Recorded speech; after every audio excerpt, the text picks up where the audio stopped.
Hello, my friend. Today I will tell you another long-forgotten legend. Close your eyes and let the magic transport you to Middle-earth. Our journey begins.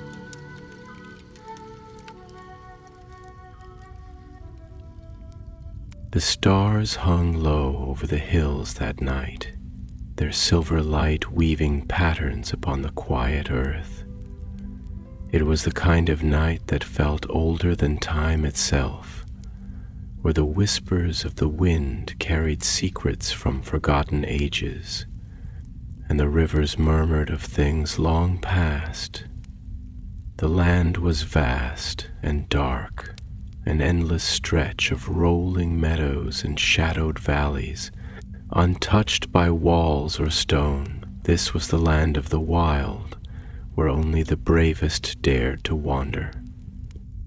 Through the tall grass, moving like a silent tide, came a people who had no home but the road beneath their feet. Wrapped in cloaks of wool and fur, their faces weathered by years of journeying, they walked with purpose, though the path ahead was uncertain. They were not many, just a few hundred souls, men and women, children carried upon strong backs, the elderly supported by steady hands. Their voices were hushed, their steps careful, for they traveled in lands where danger lurked unseen. At their head walked a man unlike the others. His shoulders were broad, his gaze keen, his bearing that of one who carried the weight of many lives upon his back. His hair was streaked with silver, though he was not yet old, and in his eyes lay a quiet wisdom, the kind that only those who have led and lost can hold. His name was Bëor, and he was their chieftain, the guide who had brought them through dark forests and over cold mountains, always searching for a land where they might rest at last. That night, as they made camp beneath the stars, Bëor stood apart, gazing eastward beyond the hills.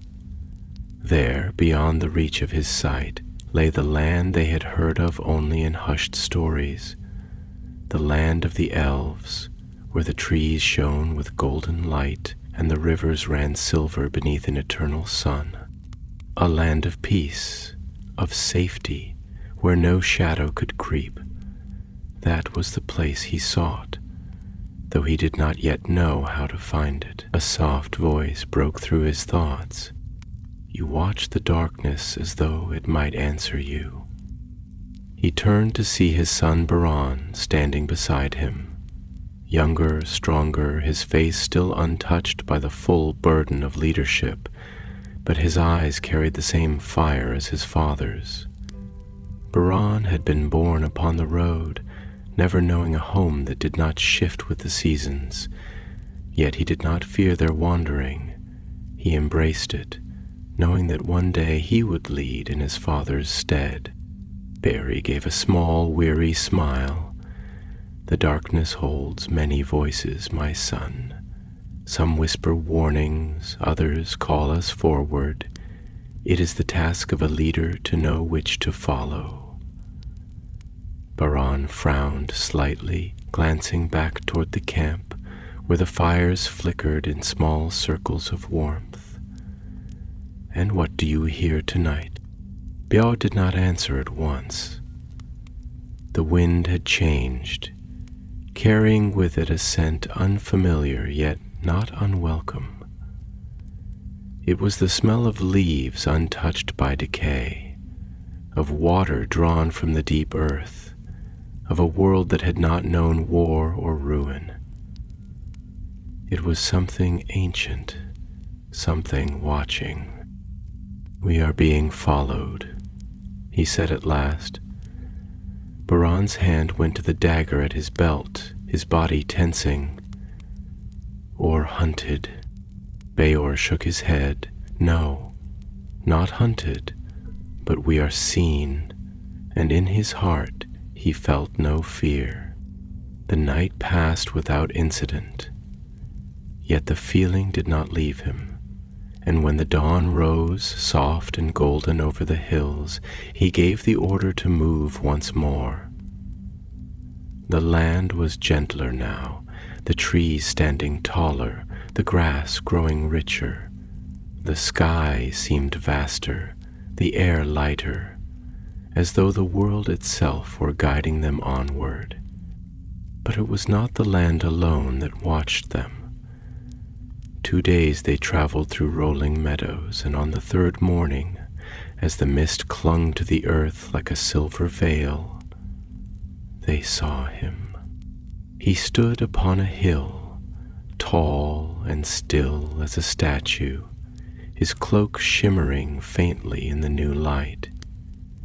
His hair was long like the golden threads of the sun, and his eyes shone with a light that was not of mortal kind. He was fair, fairer than any man Bëor had ever seen, and his presence was like that of a dream, half real and half beyond reach.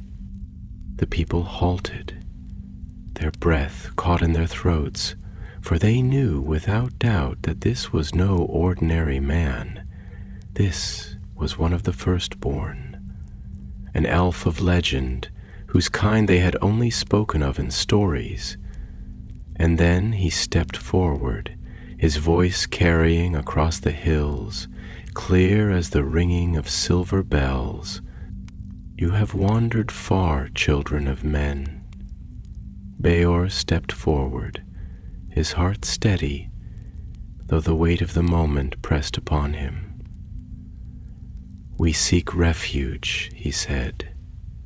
"We are a people without a land. We have fled the dark and followed the light, though we know not where it leads."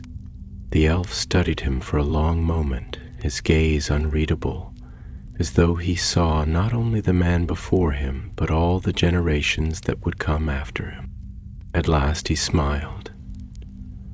"Then you have found what you seek," and with that, the world changed. Bëor did not know then what fate had begun to weave for his people, nor the path that would lead from this moment to the distant ages yet to come. But as they followed the elf into the land of the Eldar, he felt for the first time in his life that he had come home. And beneath the light of the morning sun, the road ahead did not seem so long.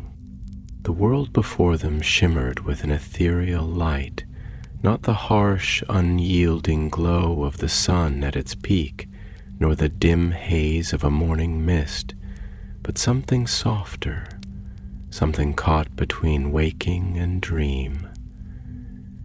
It was the kind of light that did not merely illuminate but revealed, unveiling the very essence of things, the deep truth lying beneath surface and shadow. The grass beneath their feet was rich with color, each blade alive, bending ever so slightly as though whispering secrets to the earth below. The trees that lined the horizon stood like silent sentinels, their boughs stretching toward the sky, their leaves trembling with something that was not mere wind. The air itself carried the scent of untouched lands, of rain that had never been sullied by the steps of war, of flowers that did not wither with the seasons but bloomed in perpetual grace. And before them, leading them deeper into this realm of quiet wonder, walked the elf. His presence was at once a thing of the present and of some distant, unreachable past, as though he carried within him the weight of years beyond counting, each step imbued with the knowledge of centuries.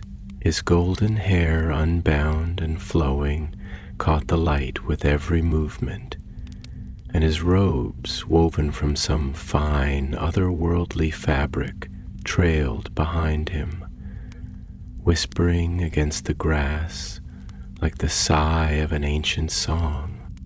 For a long while there was no sound but the steady tread of many feet upon the softened earth. the quiet hum of the breeze weaving through the valleys, and the occasional rustle of unseen creatures that stirred in the undergrowth. The people walked in hushed awe, each moment spent in this land unfurling before them like the turning of a sacred page in a long-lost tome. Yet for all the wonder of this place, Bëor could not shake the weight in his heart, the knowledge that this moment, this crossing into something so far beyond what his people had ever known, was not without consequence. They had spent their lives wandering, living upon the knife's edge of survival, their every breath measured against the coming of shadow and hunger, to find themselves here, in a land untouched by fear, in the company of one of the firstborn, was as much an upheaval as it was a salvation. What did it mean to be given a home after so many years of longing for one?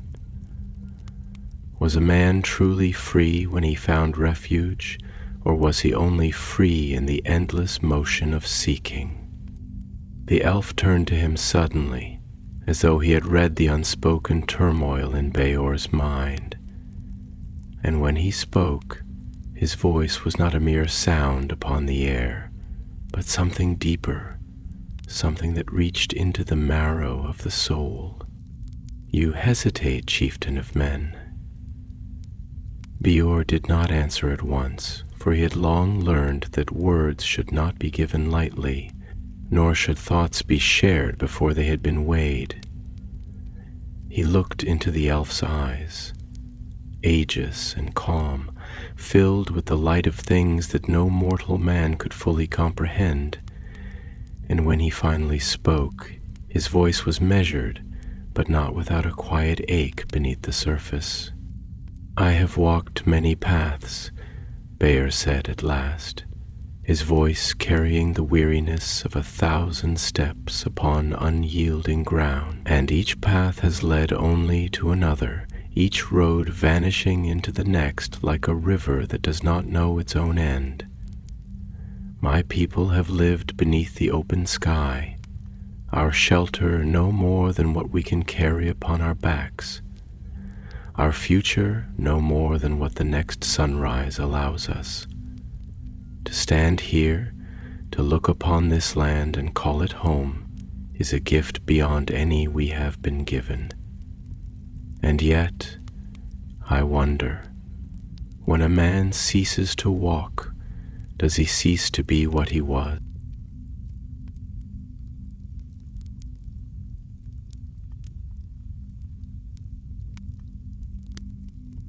The elf studied him for a long moment, and in that gaze was something knowing, something that spoke of understanding beyond words. Then, with a slow breath, he replied, "The wind does not lose itself when it rests between the mountains. The river does not forget its course when it stills in the depth of the valley. A journey is not only in the steps taken, Bëor. It is also in the knowing of why one walks at all. You do not cease to be a seeker merely because you have found shelter. You do not lose your freedom because you have found a place to lay your burdens.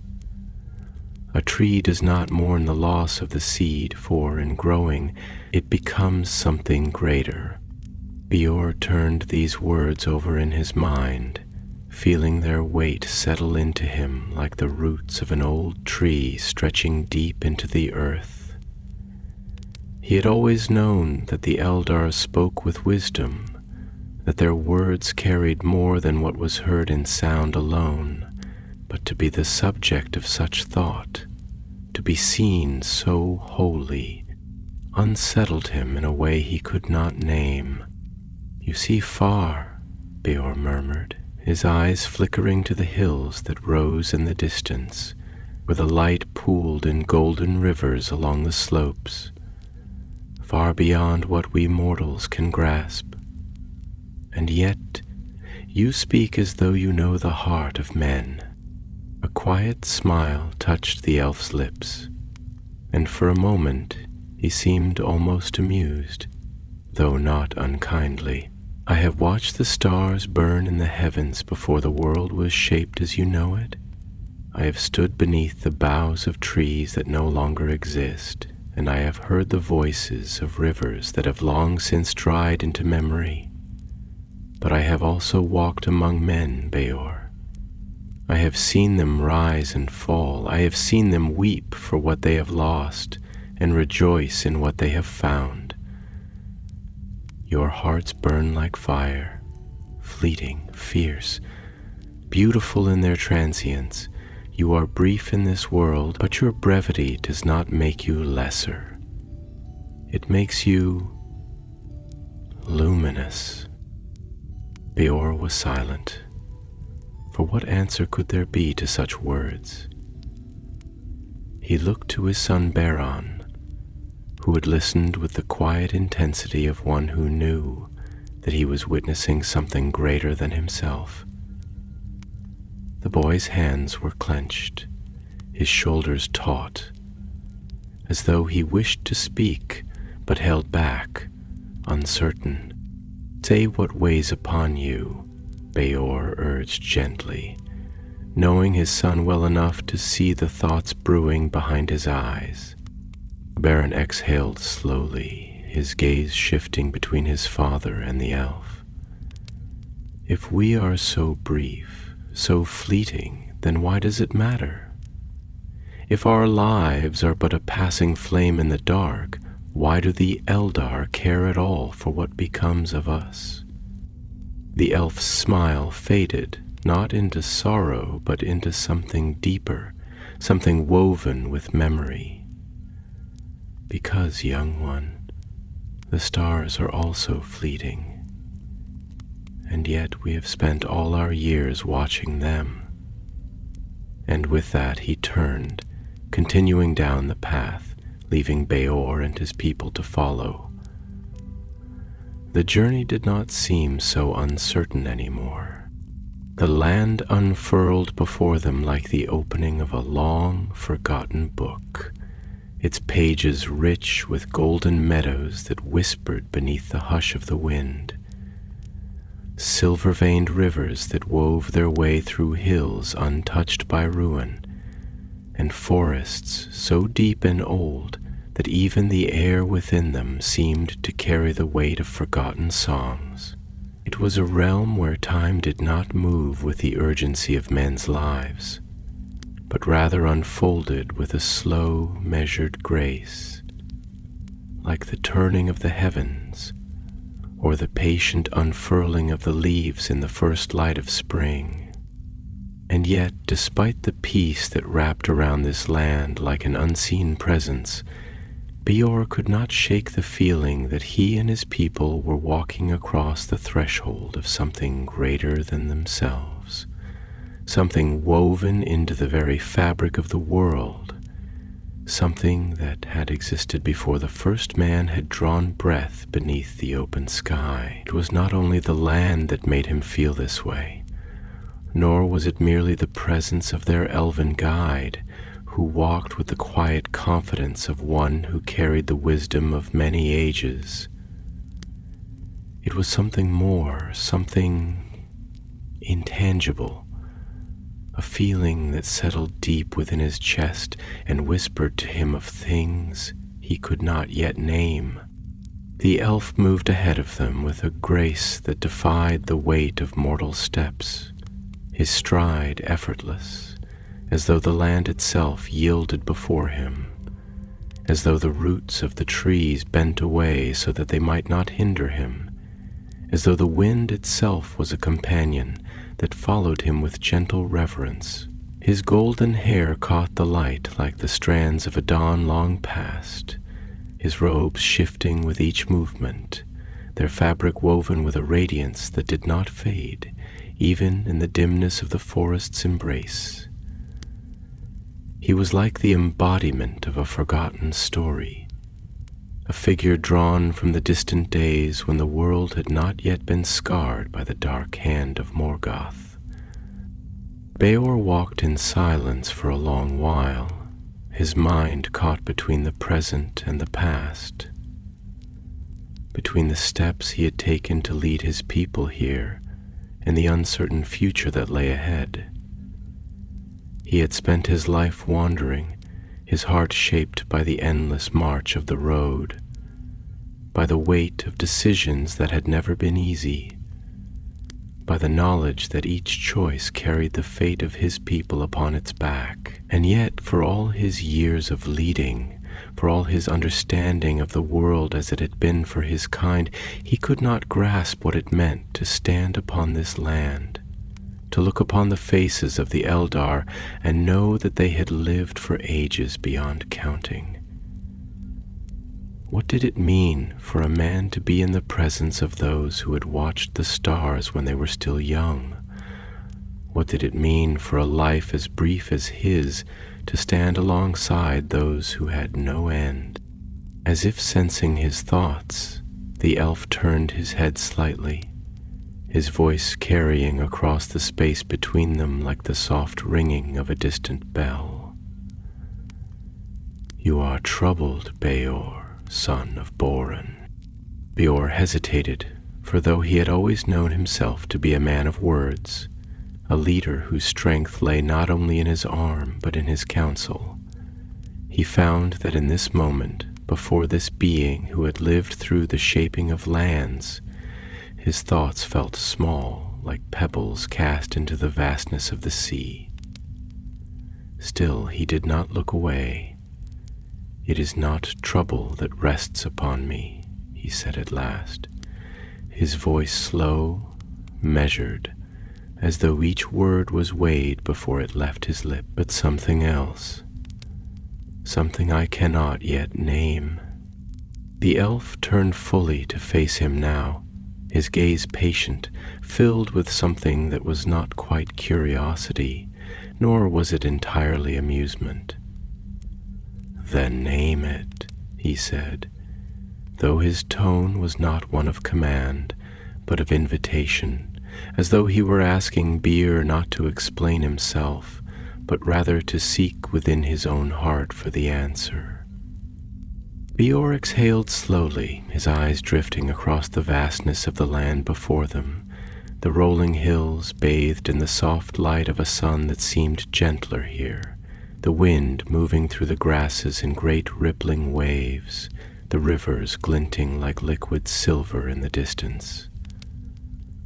"I have spent my life walking roads that lead to no certain end," he murmured, more to himself than to the elf. "I have known the weight of hunger, the sting of bitter winds that offer no shelter, the fear that settles in a man's bones when he does not know if he will see the next sunrise. My people have lived by the mercy of the wild, by the strength of their hands and the endurance of their hearts. And now we walk in a land where the trees do not wither in the grip of winter, where the rivers do not run dry, where the wind carries no scent of decay or war." He turned his gaze to the elf then, his brow furrowed with something deeper than mere uncertainty. "What does it mean to leave behind hardship? What does it mean to step out of the world as we have known it and into one that has never known our suffering? Do we lose ourselves in doing so, or do we become something else?" The elf was silent for a long moment, his eyes unreadable though not unkind. When he spoke, it was with a quiet certainty, as though he had already seen the answer long before Bëor had even asked the question. "A river does not cease to be a river when it flows from barren stone into green pastures," he said, his voice as steady as the wind that moved through the valley. "It does not forget where it has been, nor does it deny the harsh lands it once carved through. It carries those lands within its current, shaping them into something new. You do not cease to be who you are, Bëor, son of men. Your people do not cease to be themselves because they have found shelter. But they will change, as all things must. Bëor did not speak for a long while after that, for the words settled into him in a way that was not easy, in a way that demanded thought, in a way that he knew would not leave him, even when the stars rose that night. He looked ahead, to the path that stretched before them, to the land that had been promised, to the unknown future that awaited. And though the weight in his chest did not vanish, though the questions did not fade, there was, for the first time, something else, something like the faintest flicker of understanding, something like the first hint of dawn on the edges of a long and weary night.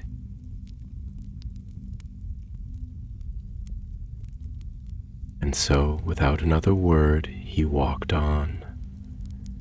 The land changed as they walked, though it was not in the way of mortal lands, where the seasons shaped the earth with an indifferent hand, where the wind carved deep into stone and left it to crumble, where rivers altered their course with time, forsaking the old paths they once knew. No, here the change was something subtler, something woven into the very breath of the world. The grass beneath their feet seemed richer, as though it had never known drought, each blade standing with the quiet strength of things that had never been uprooted.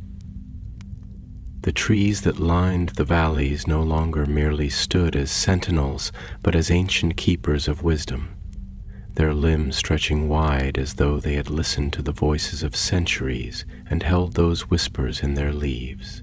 Even the light had shifted, no longer the unrelenting gaze of the sun, but something softer, something that wrapped around them like a long-forgotten embrace, filling the spaces between thought and silence. Bëor could feel the weight of the change in the very air, in the way it pressed upon his skin, not as a burden, but as a presence, as though the land itself was aware of them, as though it was watching, waiting.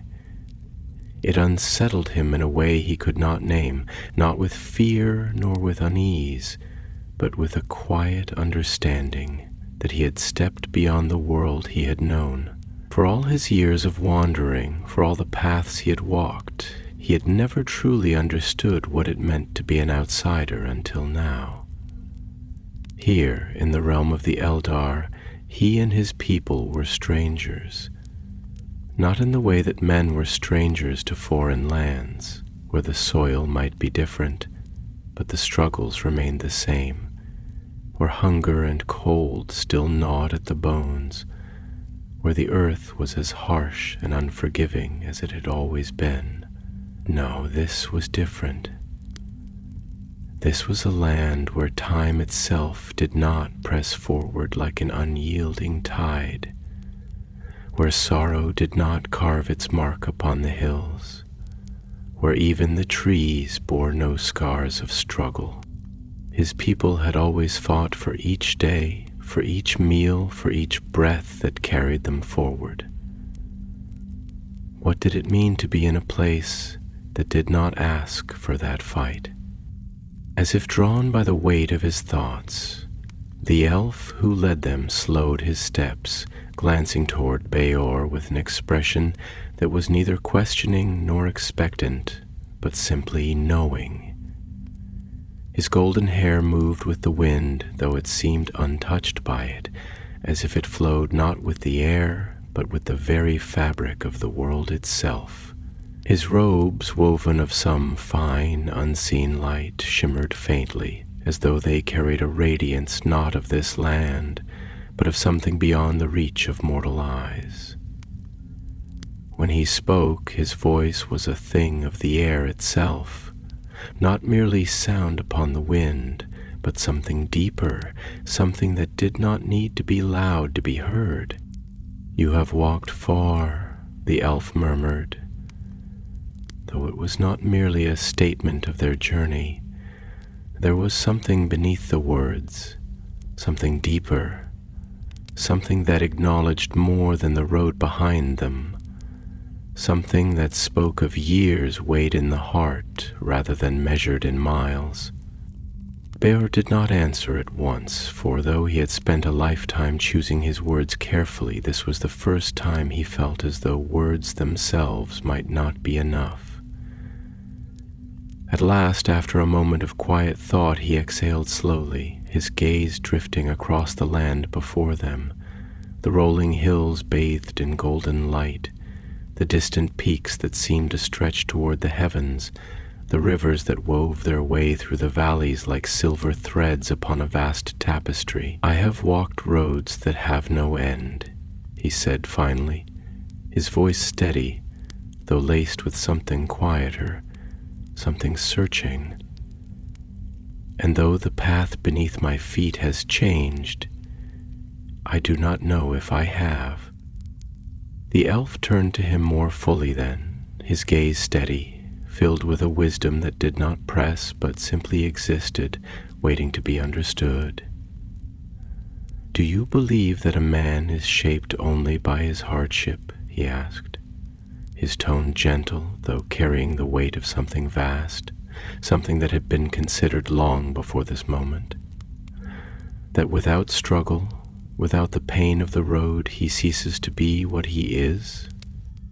Bëor did not answer at once, for the question was not one that could be met with a simple reply. He turned the thought over in his mind, feeling the shape of it, the depth of it, as one might trace the grain of a piece of wood before carving it into something more. "A man is what he endures," he said slowly, carefully. "It is suffering that teaches him the weight of life, that carves him into something stronger, something wiser. To know hunger is to understand the value of bread. To know grief is to understand the depth of love. If a man does not struggle, if he does not bear the weight of his own existence, then does he not become hollow? Does he not lose the very thing that makes him who he is?" The elf studied him for a long moment, his gaze unreadable, though not unkind. Then, with the slow, deliberate patience of one who had seen many things, he spoke again. "And yet the stars do not suffer, and still they burn with light." He gestured to the land around them, to the vastness of it, to the trees that had stood for centuries without fear of the axe, to the rivers that had never run dry beneath the weight of drought. "This land has never known the hardships of men. It has never known war, nor famine, nor the withering hand of time, and yet—" "Would you call it hollow?" Bëor looked upon the hills, upon the trees that stood with the quiet dignity of things untouched by sorrow, upon the rivers that did not carry the burden of loss, and yet, though the land was beautiful, though it was whole in a way that the lands of men could never be, he felt something distant, something unfamiliar, something that did not quite belong to him. "Perhaps not," he admitted, "but neither would I call it my own." The elf inclined his head slightly, as though acknowledging a truth that he had known before Bëor had spoken it. "You are not of this land," he said simply, "and it will never shape you as the lands of your kind have done. But that does not mean you cannot dwell within it, nor that it cannot offer you what you seek. A tree may grow in foreign soil, and still it does not forget the seed from which it came." Bëor let the words settle into him, feeling their weight, their meaning. He did not know if he agreed. He did not know if a man could live without hardship and remain whole, if he could step beyond the world of struggle and not lose himself in the ease of it.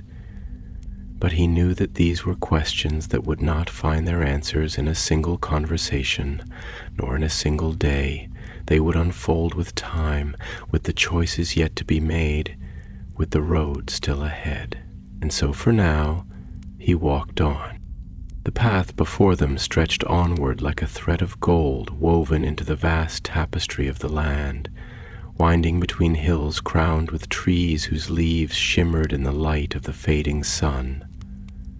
The sky above was not merely a dome of blue and gold, but a great, living expanse, shifting and breathing with the movement of the clouds, the whisper of the wind, the slow, inevitable descent of the sun into the western lands. Here, in this realm untouched by the ravages of war or the heavy tread of sorrow, twilight did not fall with the weight of endings, but rather with the promise of something eternal, as though the coming of night was not a loss of light, but the revealing of another kind of illumination.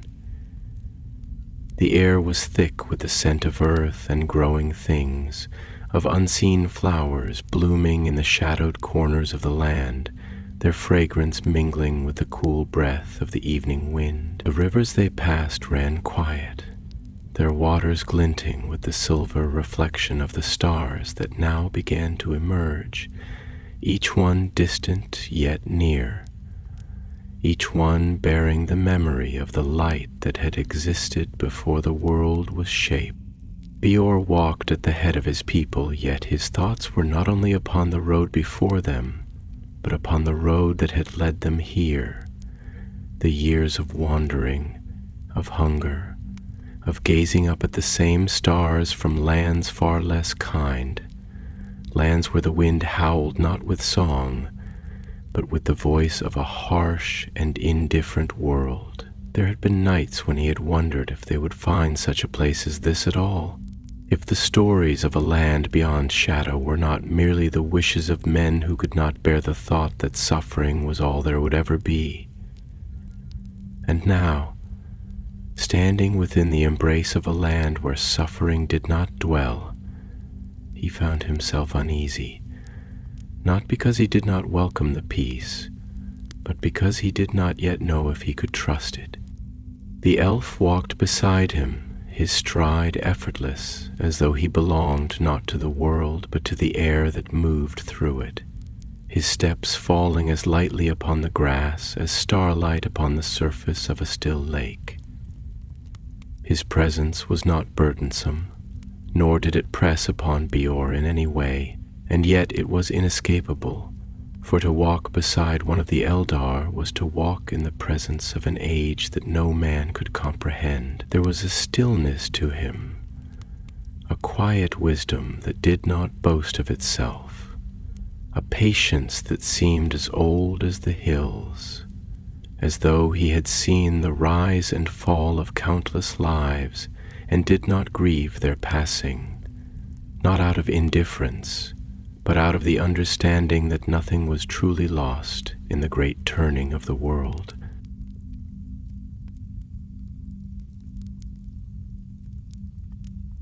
At last the elf spoke, his voice carrying through the silence as though it had been waiting for the right moment to enter the air. "You do not yet believe in the rest that is offered to you," he said. And though his words were soft, they carried the weight of something known, something seen before. "You tread upon this land as a man who has spent too long in battle, who does not know if the silence that follows the clash of swords is truly peace, or merely the calm before the next storm.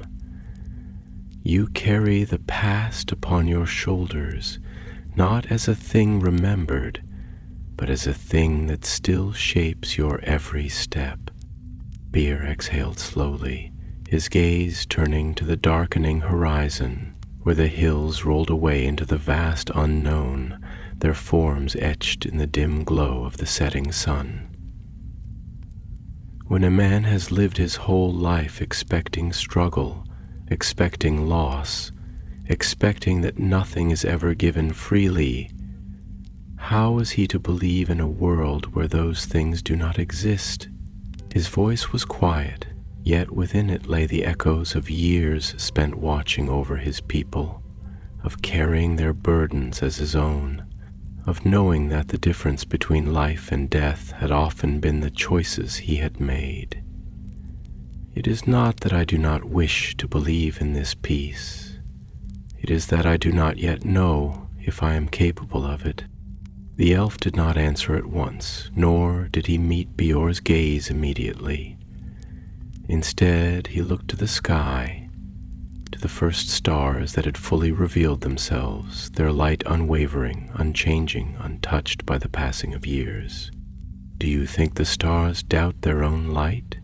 he asked at last, his tone not one of challenge, but of reflection, of a thought spoken aloud that had lived in the heart long before it had found its way to words.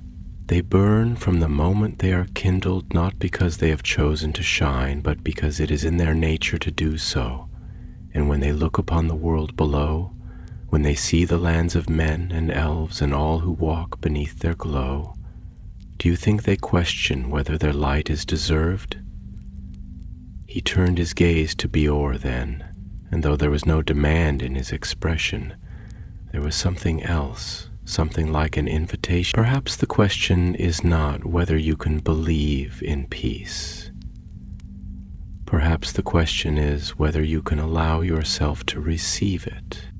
Bëor frowned slightly, though not in anger or resistance, but in the quiet contemplation of a thought that unsettled him, not because it was unwelcome, but because it demanded something of him that he was not sure he could give. A man does not easily set down the weight he has carried his whole life, he murmured after a moment, his voice as low as the whisper of the wind through the trees. Even when his hands are empty, he still feels it, still expects it to be there, still reaches for it when he does not know what else to do. He let out a slow breath, shaking his head. "I do not know if I am capable of laying it down." The elf nodded as though he had expected this answer, as though he had heard it before, in the voices of others, in the voices of men long since turned to dust, yet whose words still lived in the memory of the world. "Then do not lay it down all at once," he said simply, "but let the land bear some of it. Let the trees carry your weariness. Let the rivers take your doubt. Let the stars remind you that there is light even in the darkest places. The burden is not meant to vanish in an instant, but neither is it meant to be carried forever." Bëor said nothing, for there was nothing to say, not yet. But as they walked on, as the night deepened and the stars brightened, as the wind moved through the grass like a song too old to be remembered, yet too familiar to be forgotten, he found himself listening, not to the elf, nor to his own thoughts, but to something deeper, something woven into the land itself. It was not an answer, but it was something, and for now, that was enough. The land around them seemed to breathe with the slow rhythm of an age undisturbed, a place where the past did not weigh upon the earth as it did in the lands of men, where battle and grief left scars upon the hills, and the wind carried the ghosts of forgotten wars. Here, the earth did not bear such burden. The soil was soft beneath their feet, as though no heavy tread had ever marred its surface, as though the weight of years had not pressed it down into the weary hardness of long-traveled roads. The trees, tall and ageless, did not whisper of sorrow, but of knowledge, their branches weaving together in great, silent conversations that stretched beyond the grasp of mortal understanding. The rivers ran clear, not sluggish and burdened by silt and decay, but swift and silver bright, their waters never stagnant, never weary, never growing thin. And the air, Bëor had never known air like this, light yet full, clean yet carrying something deeper, a scent not of mere growth and life, but of memory, of something unbroken, untouched by ruin. It was a world apart, a world that had never needed to rebuild itself after destruction because it had never been broken. And yet, as he walked beneath the soft canopy of twilight, the golden glow of the sun fading into the vast expanse of the coming night, he felt no ease within himself, no lightness in his heart. It was not unease that gripped him, nor was it distrust. It was something quieter, something heavier, a thing without name, a shadow without malice, a weight that did not crush, yet never lifted. He had known hunger and cold, the bite of winter upon flesh too thin to withstand its grasp, the slow wearing away of the spirit beneath the demands of the road. He had known loss, had carried the grief of those who had fallen behind, those who had slipped from life unnoticed by the world, their names lost to all but the handful who had loved them. He had known what it was to lead, not as a man seeking power, but as a man who bore the weight of many, whose choices shaped the fates of others, whose missteps meant not only his own ruin, but the ruin of those who placed their trust in him. And now, walking in a land where such things did not exist, he felt unmoored, as though he had stepped beyond the path of men and into a place where his purpose had no meaning. What was a leader without struggle? What was a protector without threat? What was a man forged in hardship, shaped by the press of time and toil, when placed in a world where neither time nor toil held dominion? The elf, ever silent in his stride, turned to him then, as though he had followed the unspoken path of Bëor's thoughts, as though he had read the shape of his heart in the weight of his steps.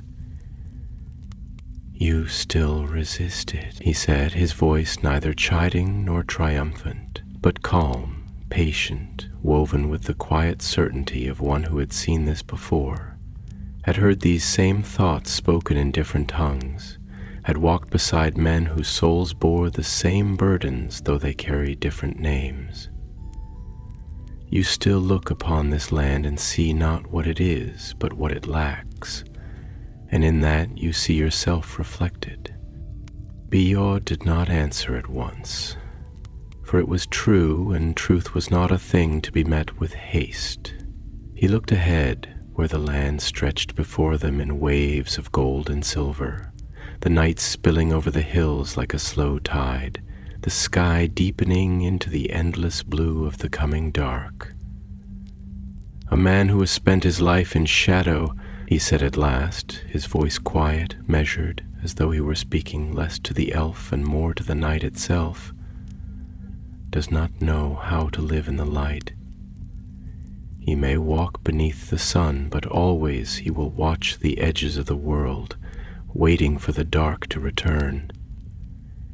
He does not trust the brightness, for he has never known it to last, and so he carries his own shadow with him, fearing that to set it down is to become something less than he was." He exhaled, slow and heavy. "I have fought for my people every day of my life. I have measured my steps not by comfort but by necessity. I have given my strength, my patience, my very breath to ensure that they could walk another day. And now I walk in a land where none of that is needed, and I do not know if that is something to be welcomed or something to be mourned." The elf inclined his head slightly, his expression unreadable, yet not unfeeling. "You believe that struggle defines you," he said, his voice as soft as the wind through the trees, "and that without it you will cease to be what you are. You see peace as an ending rather than a beginning. And yet do you not see? A tree does not lose itself when it ceases to bend in the wind. A river does not forget its course when it finds a stillness in its waters. They remain what they are even when the storm has passed. He gestured to the land around them, to the grass that bent but did not break, to the stars that gleamed without fear of being extinguished. You are not losing yourself, Bëor. You are being given the chance to become more than what struggle has made of you. Bëor let out a slow breath, the words settling upon him like the hush of twilight, like the weight of something not burdensome but vast, something that could not be held in one moment of thought, something that would take time to understand. Perhaps, he murmured, though he did not say more, for there was no more to say, not yet. They walked on, the night deepening around them, the hush of the world settling into silence, not the silence of emptiness, but the silence of something waiting, something listening.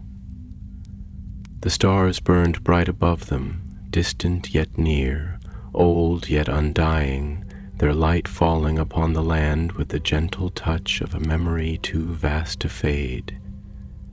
And as Bëor walked beneath them, he did not yet know if he could set down the weight he carried, if he could lay aside the burdens that had shaped him. But for the first time he wondered if he could.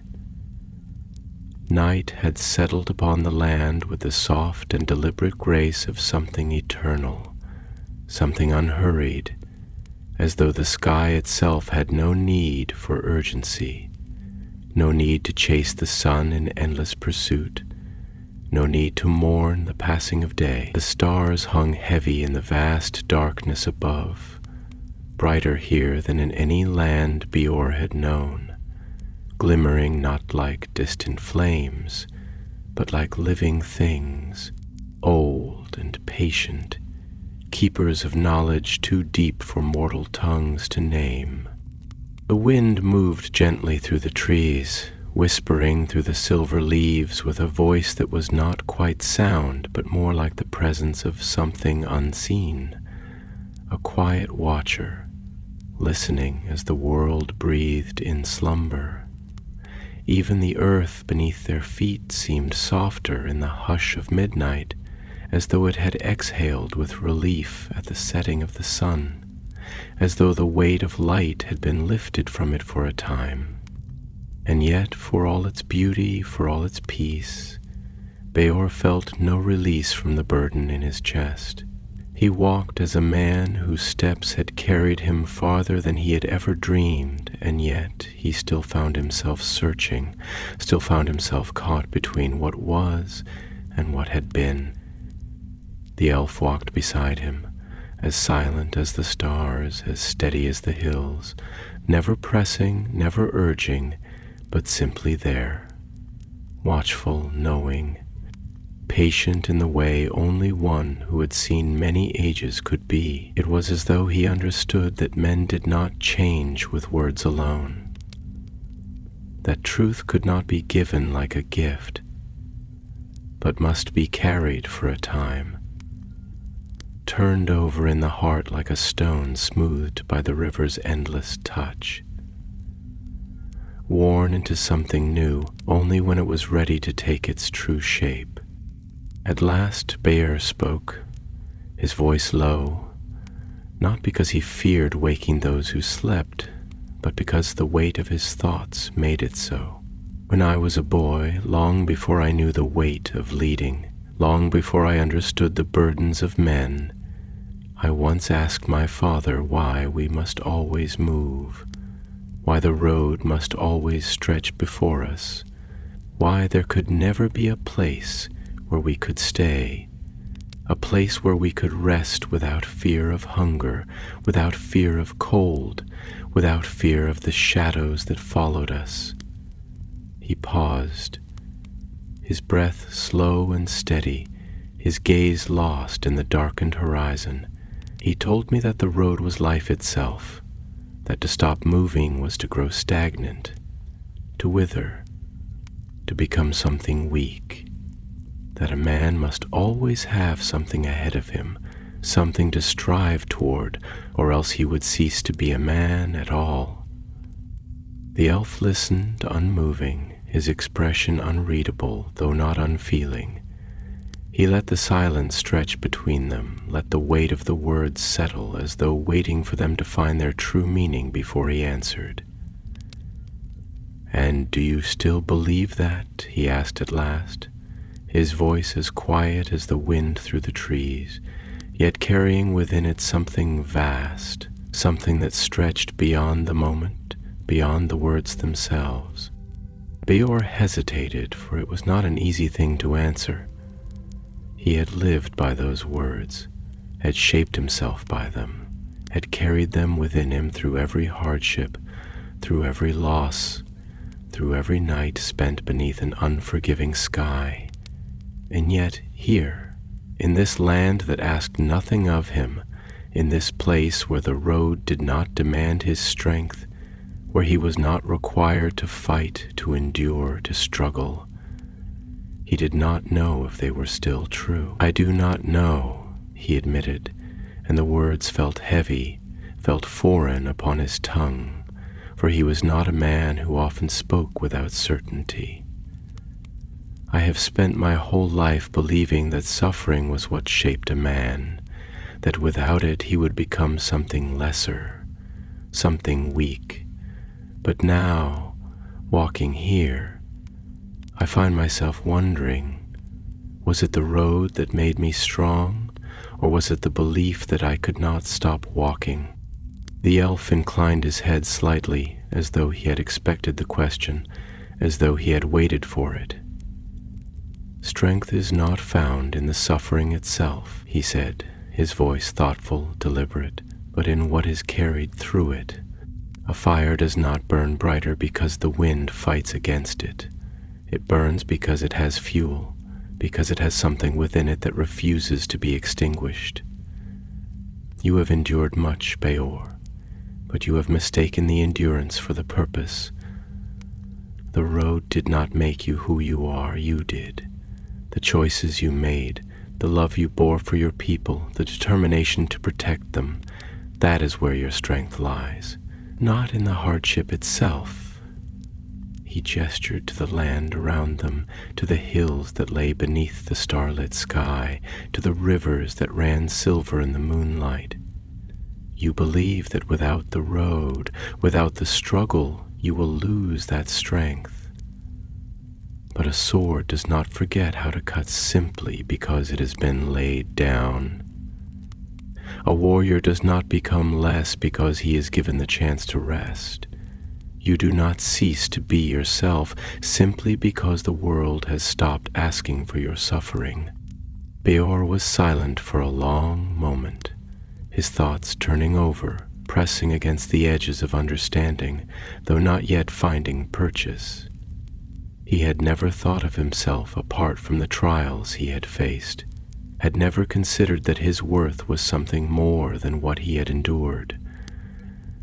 It was difficult, almost impossible, to separate the two in his mind, for hardship had been his companion for as long as he could remember, shaping him, guiding him, teaching him. But what if the elf was right? What if the strength he had always attributed to suffering had been within him all along? What if it was not the road that made him, but the man who walked it? He let out a slow breath, his eyes fixed upon the distant hills, their forms softened by the darkness, their edges blurred by the hush of night. "And what if I do not know how to be that man?" he asked quietly, his voice carrying the weight of a question he had never dared speak aloud. "What if, without the road, without the struggle, I do not know who I am?" The elf smiled then, though it was not a smile of amusement nor of victory, but of understanding, of something deep and old and knowing.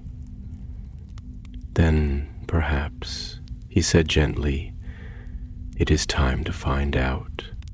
And with that they walked on, the silence between them no longer heavy, but waiting, waiting for what was to come, for the shape that time would take, for the man that Bëor would become when he no longer had to fight to survive. The stars burned on above them, silent and steady, bearing witness as they always had, watching as the world turned, as the night deepened, as a man who had spent his life on the road took his first steps towards something new. The night stretched onward, vast and unbroken, its silence not the silence of emptiness, but of something whole, something that needed no voice to assert its presence. The stars gleamed high above, like the embers of 1,000 watchful fires, burning steadily, neither flickering nor fading, as though they had been set in the heavens not merely to give light, but to bear witness to the turning of the world. The wind moved softly through the valley, not with the restless whisper of a land awaiting change, but with the quiet sigh of something already complete, something that had found its place within the great design of things. Even the trees, tall and ancient, stood not as sentinels but as sages, their branches stretching wide, their roots deep and untroubled, untouched by the struggles of men, their only purpose to endure, to grow, to exist in harmony with the land that had cradled them since the dawn of time. Bëor walked in this quietude, his steps measured, his breath steady, yet within him the stillness did not settle as easily as it did upon the land. His thoughts were restless, his mind caught in the slow unraveling of things he had always believed to be true, things that had shaped him, defined him, bound him to a path he had thought inescapable. He had always lived by the notion that a man's worth was measured by his struggle, that hardship was the crucible in which strength was forged, that to endure was the highest purpose one could hope to serve. And yet here in this land where the very air did not carry the weight of suffering, where the rivers did not whisper of loss, where the trees bore no scars of war or decay, he found himself questioning, was it truly struggle that shaped a man, or was it something else, something deeper, something that had nothing to do with pain and everything to do with choice? The elf walked beside him, his presence quiet yet undeniable, his steps unhurried, his gaze steady, as though he too moved, not through the world but in step with it, belonging to it, in a way that Bëor could not begin to understand. There was something in the way he carried himself, something in the ease of his bearing, the unshaken certainty in his movement that spoke of a wisdom far beyond mere knowledge, a knowing that did not come from books or words, but from the deep understanding of things as they were, of the way the world turned, of the nature of time itself. He had seen much, this elf, had walked through ages that Bëor could not fathom, had watched men rise and fall, had watched kingdoms bloom like flowers only to wither into dust. And yet he did not seem burdened by it. He did not seem weary of the passing of years, nor did he carry sorrow for what had been lost. He simply was, like the trees, like the stars, like the wind that moved through the valley, neither grieving the past nor fearing the future.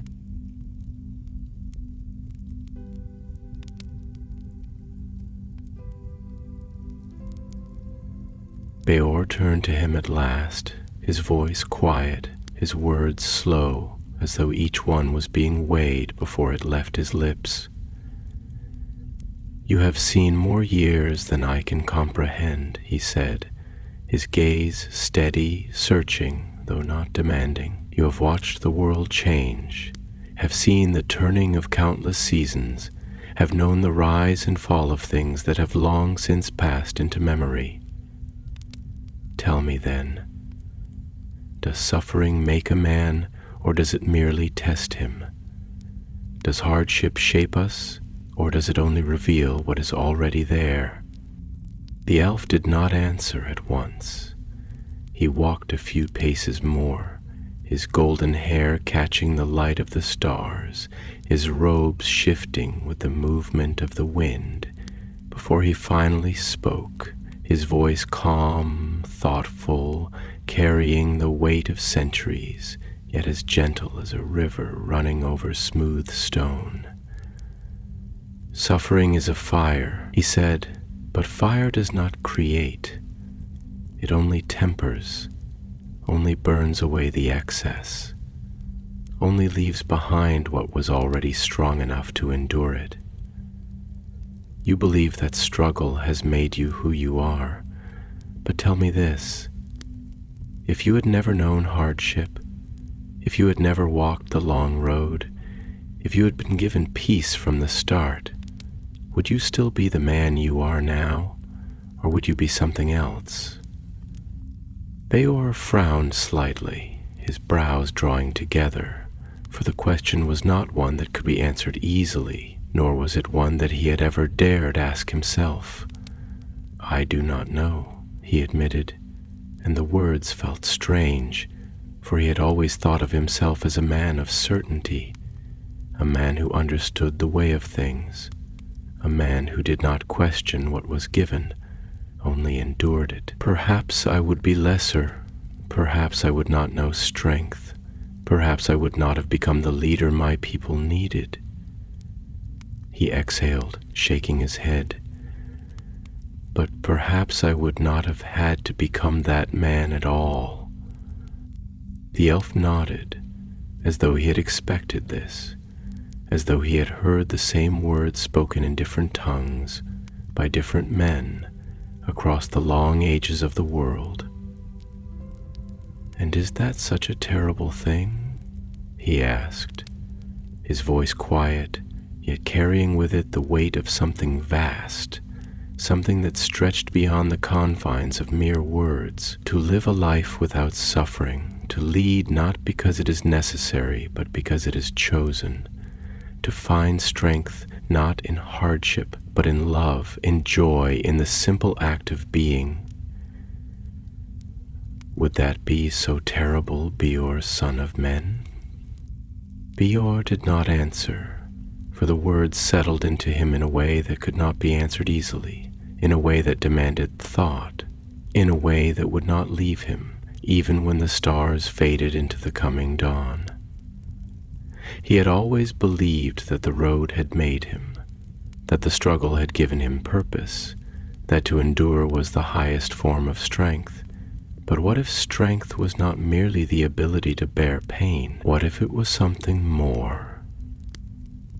What if the greatest strength was not in suffering, but in knowing when to set it down? They walked on in silence, the night wrapping around them like a vast and endless embrace, the world still and waiting, as though it too was listening, as though it too was waiting for the answer that Bëor could not yet give.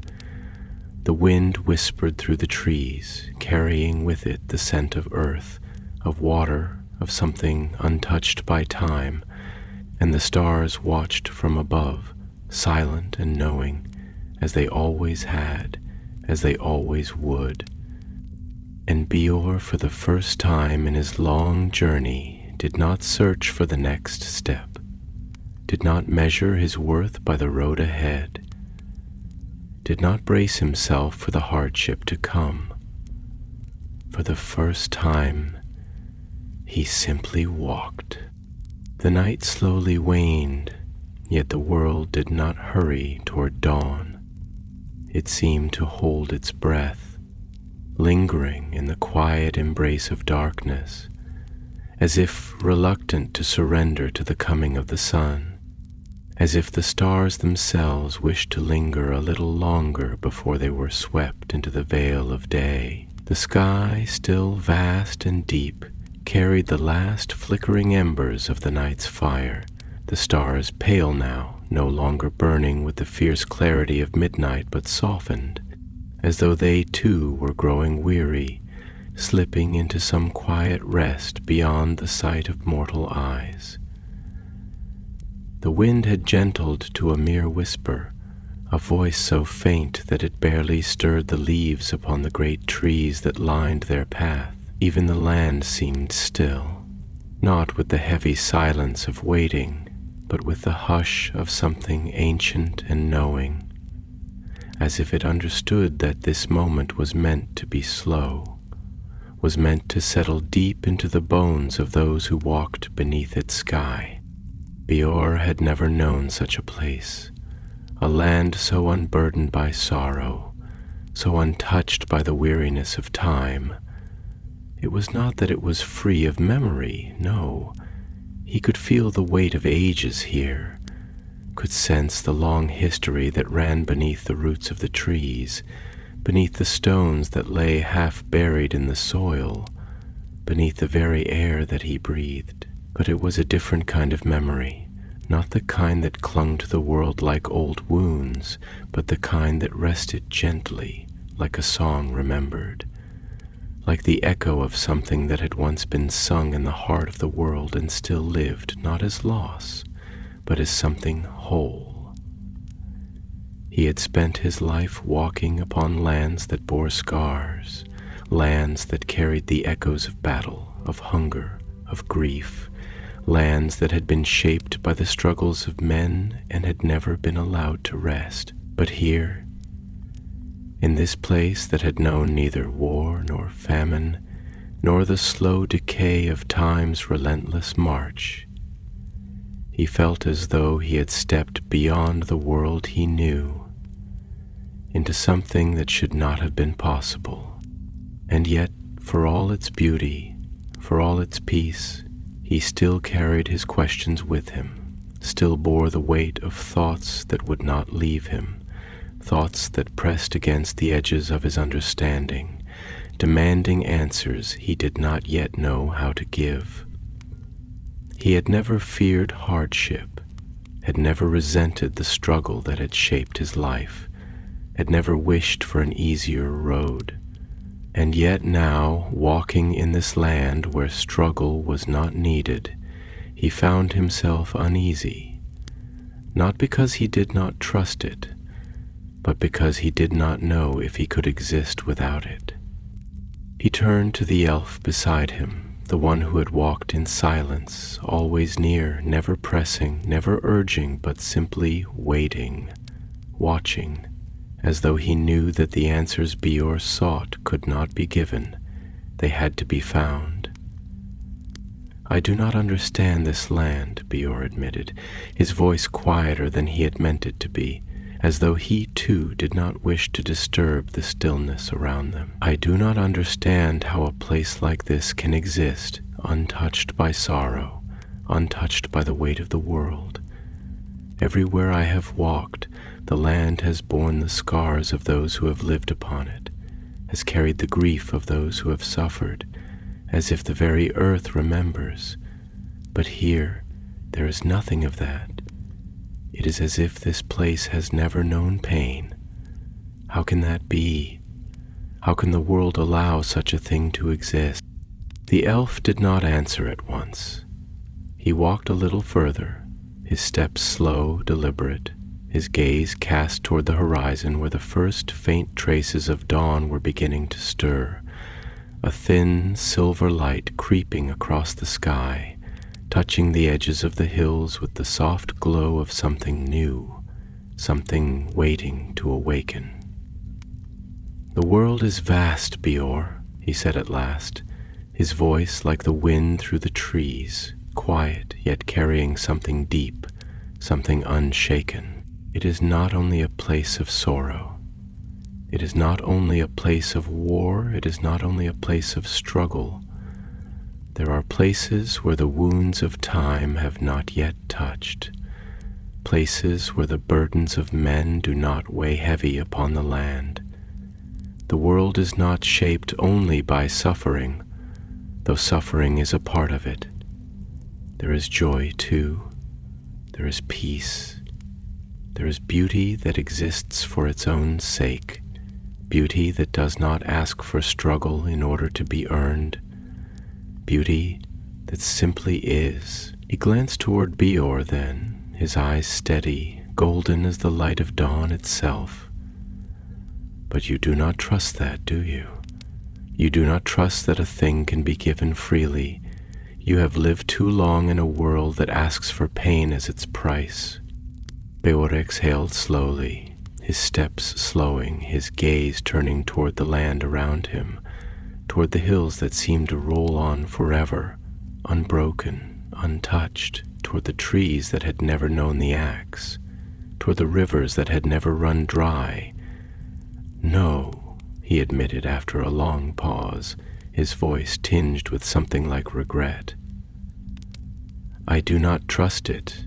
I do not know how. He shook his head, as though trying to rid himself of a thought that would not leave. I have spent my life believing that nothing is given without cost, that peace is something men must carve out for themselves, that happiness is a thing that must be earned, not granted. How do I simply set all of that down? How do I unmake the man that I have become?